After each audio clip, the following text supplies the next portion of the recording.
মা হারানোর গভীর শোক বুকে নিয়ে পরীক্ষার কেন্দ্রে হাজির হয়েছিল দুই কিশোরী।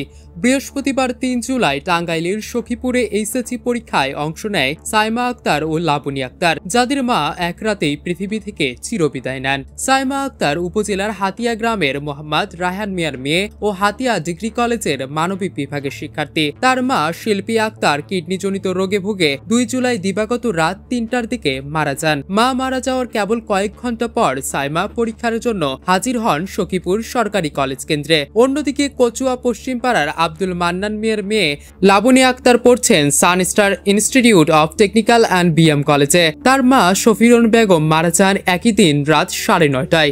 লাবনী পরীক্ষায় অংশ নেন সখীপুর আবাসিক মহিলা কলেজ কেন্দ্র থেকে। মায়ের লাশ বাড়িতে রেখে পরীক্ষা, এই কষ্টের কোনো তুলনা নেই।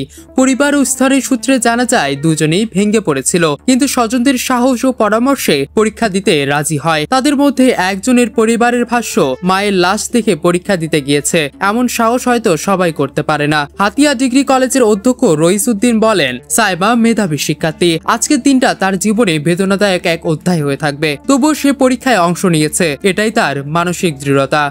সানস্টার ইনস্টিটিউটের অধ্যক্ষ নাসির উদ্দিনও লাবনীর ব্যাপারে একই রকম দুঃখ প্রকাশ করে তার মনের শক্তিকে সম্মান জানান।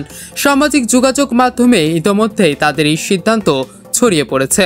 অনেকেই বলছেন, এই দুজন ছাত্রীর মনোবল ভবিষ্যতের বাংলাদেশকে আশাবাদী করে তোলে।